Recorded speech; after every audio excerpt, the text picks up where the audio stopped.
Hello, welcome to Hope for Flint, Strong Women Edition.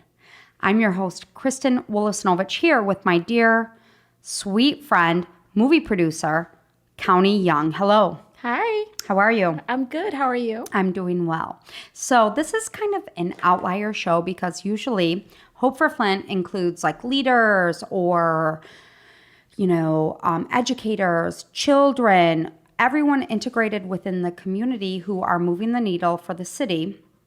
And you, my darling, are not from Flint. Nope. You're an outsider, but you are a movie producer. You're a lot of things. You're a mom. Mm-hmm. You're my friend. You're a movie producer. You are also a designer. You just got back from the Cannes Film Festival. Okay. Yeah. But you have a passion for the city of Flint. And I know so because when we ran into the mayor of Flint, Dr. Karen Weaver, you immediately called your mom and put your mom on the phone with Dr. Weaver. And your mom has big respect for the mayor of Flint. Yeah. And you guys just kind of resonate with the city. Yeah. Right? We do. So that's why it's so important for me to have you on, because it's important to have an outsider perspective who loves the city and loves the people and loves the story and knows the narrative. Tell me a little bit why your mom was so passionate to talk to the mayor. I'm not sure how the affinity for the mayor started. Okay. But she's been watching since the crisis, exploded, Mm-hmm. right? My mom has been watching very carefully. She is a champion for the underdog. For the people. For the people, the forgotten people. The underserved. The underserved. That's exactly right. And she felt like the mayor was getting a raw deal. People weren't treating her fairly. They were accusatory. Her affinity, I can't explain it, but every day, every other day, she would say something to me about the mayor. The mayor, the mayor, the mayor, the mayor. So when I walked in today and the mayor was here, I'm like, hey, Mom, guess what? Talk to her. So that's why the story and the narrative, we created Hope for Flint as a platform to tell our own narrative. Okay. We know the national media perception of the city wasn't always so great. Right. And even as of recent, we've always gotten bad press. And being from the city, knowing the city and the beauty within the city, we knew what we could talk about and what we had to showcase. And I think you are on the same page and your mom is on the same page of what the city is all about. So I strong-armed you. You did. To the city of Flint. Yes. And it's just really interesting to hear an outside perspective of what your thoughts are. Okay. So with that being said, you're a movie producer. Tell me some of the movies that you've produced. Nothing you will ever have heard of, except for maybe one, The Wicked. Okay. The rest up straight to DVD. That's or okay. Foreign market. What can I tell you? That's okay, but you went to the Cannes Festival. I did. And we host a show in Detroit on Mondays. It's called the For Real Podcast. Yeah. And you are my co-host, but you also have a script for the city of Flint. I've had a script for about 3 years. 3 years. Mm-hmm. So during that time of the wider water crisis, what has happened, and then the script coming to you, there's probably been unlimited documentaries that have come in and out of the city of Flint. We've never had a major motion picture made for the city of Flint. Why are you passionate about that? Making the movie or? Yes, making the movie. Well, I'm also a nurse. So we talk a lot about lead poisoning and Legionnaire's disease and PFAS. And no one really knows what that looks like. So when you say, oh, all these people are affected by lead poisoning, oh, that's too bad.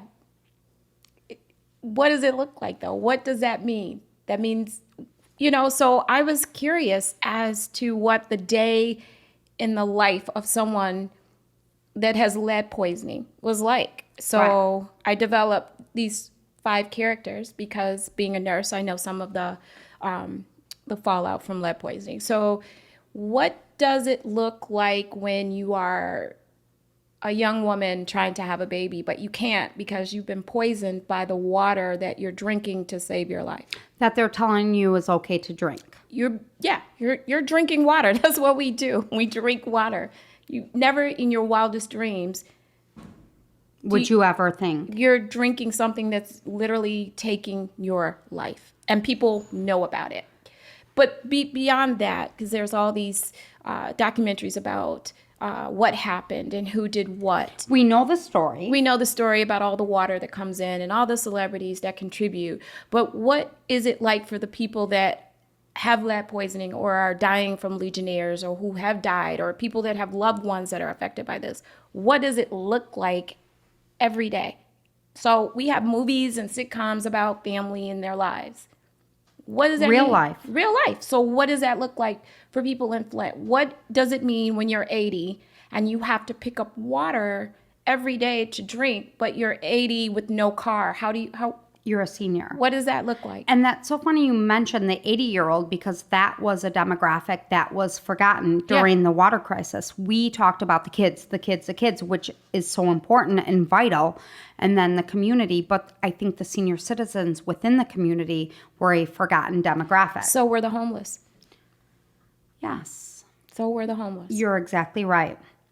So what happened was, when we were catapulted into this national spotlight, Dr. Weaver became our brand ambassador. Right.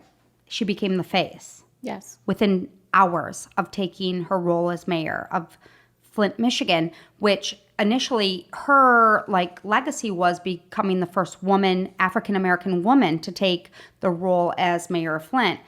It became so much more. Yeah. So trained on the job by fire, literally. By fire. Yeah.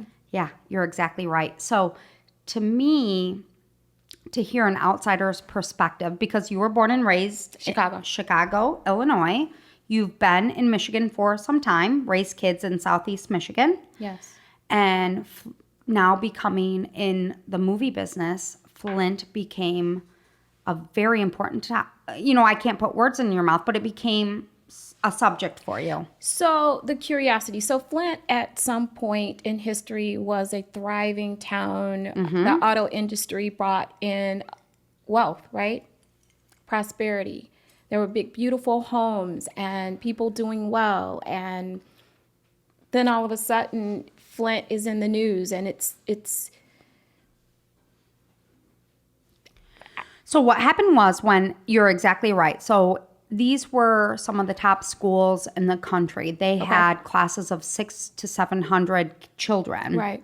And during the 60s, 50s, probably late 50s, 60s, 70s, into the early 80s. And when General Motors pulled out and transferred all their manufacturing operations to Mexico, that's when things started to unravel, right? And that's kind of the Michael Moore days, right? Because offline you asked me I did. about Michael Moore. Tell our viewers and listeners what you asked me. I asked you why the residents of Flint did not care for Michael Moore. Okay.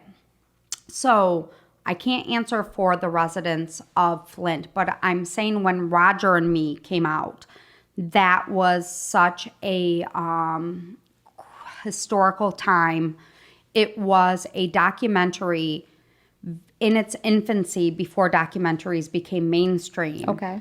And it was the story of Flint, and it was the story. He was the CEO of General Motors, and it was literally Michael Moore going to the offices with a camera going, "Why are you pulling out of our city?" And then it just showed the ripple effect of General Motors leaving the city and the poverty and what happened, what snowballed after General Motors leaving. It was so crucial in its time. He was such an innovator in its time. Okay.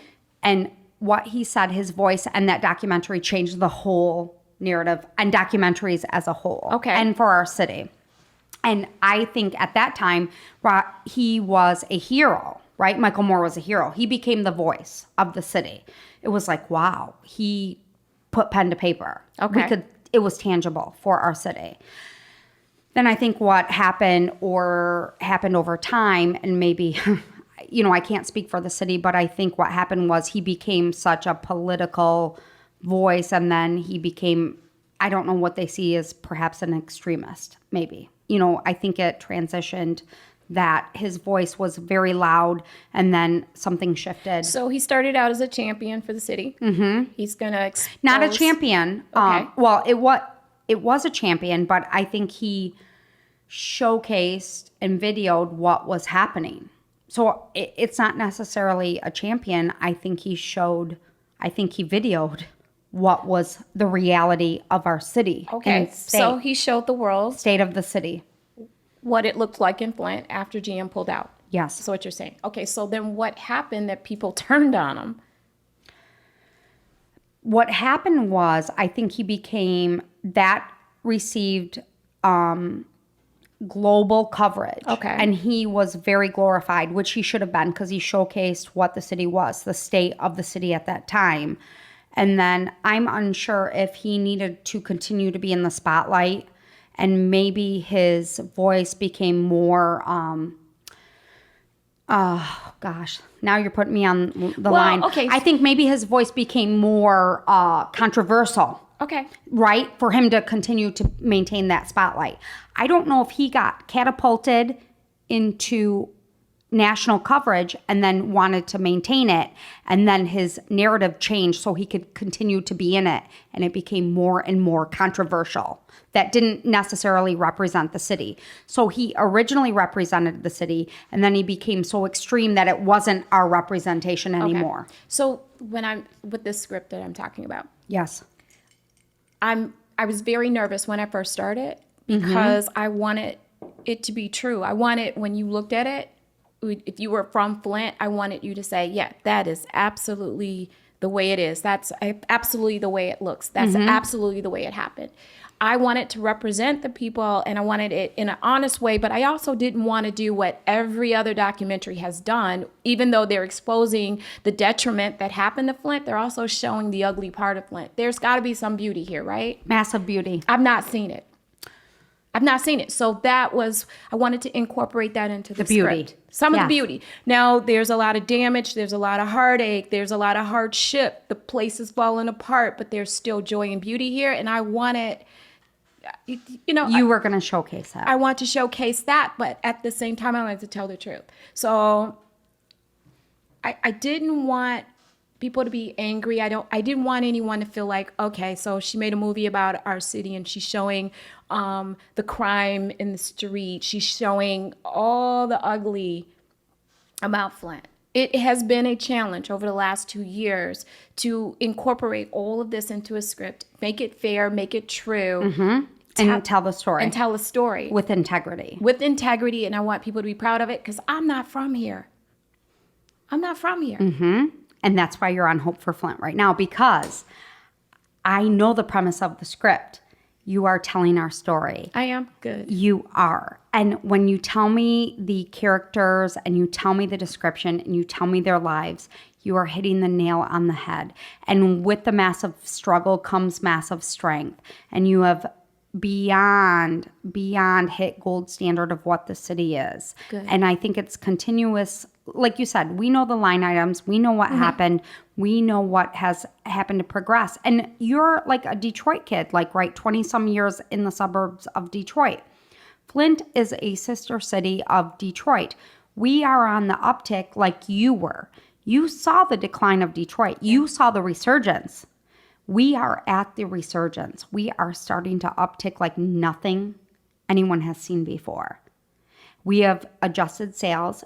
It may not be automotive based, but it is definitely medical, college, innovation. You're starting to see it. And I think you are the one to tell our story. And I truly believe that. I want to do it, and I don't want it to be gratuitous. I want to benefit nothing from it other than to tell a good story, to make a movie, an honest movie, a good movie. And I got to throw some in the game, but I don't want to misrepresent. And that's why it's so important to have you on, because the city of Flint is so scared of outsiders. I know they are. They're so scared of outsiders. I know. I don't know why. We don't know why. When I came in to do interviews and kind of get... They didn't want to talk to you. No, people didn't want to talk to me, and they wanted nothing. I came in with the writer. They wanted nothing to do with this. And the feedback was, we've been taken advantage of. People come in, they rent out our spaces, and then and I think I asked your producer, Why? movies made here, are they actually representing Flint? Like, do they actually say, okay, this is Flint? Or do they come in, use the locations because they can get them inexpensively, come in and use the crews because they're desperate for work, and then you see it on the screen and it's Cleveland? Like, Okay. I don't Right. know if that's been happening or not, but that's kind of the feedback we got from some of the people. Right, because what happened was Detroit used to, like during the time of Jennifer Granholm, Yeah. a lot of major motion pictures were being made in Detroit because of the tax incentive. Right. And we saw some of that trickle into Flint, like Right. Flint Tropics with Will Ferrell, and we saw it.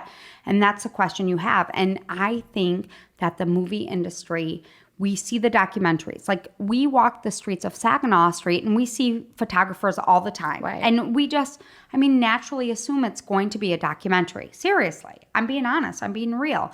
We need a major motion picture that seriously depicts what has happened with rich, developed characters, which you have. Thank you. And we will start to see it to manifest. I truly believe that. And that's why you're here today. I love you. I love you back. That's why I made you drive all the way from Detroit, right, suburbs, to come to Flint, Michigan, because Hope for Flint, while we set the stage for the narrative within the city, we have to also communicate how important it is to let people come in. And that's who you are. Let me in. County. Yes. You are County Young. You are in. And that's why you're here today. All right. I'm going to do justice to the city. You are going to do justice to the city. I want to tell your story. Thank you, County Young. You will tell our story. We already know it, because you, my darling, definitely are hope for Flint. Aw, thank you. Thank you.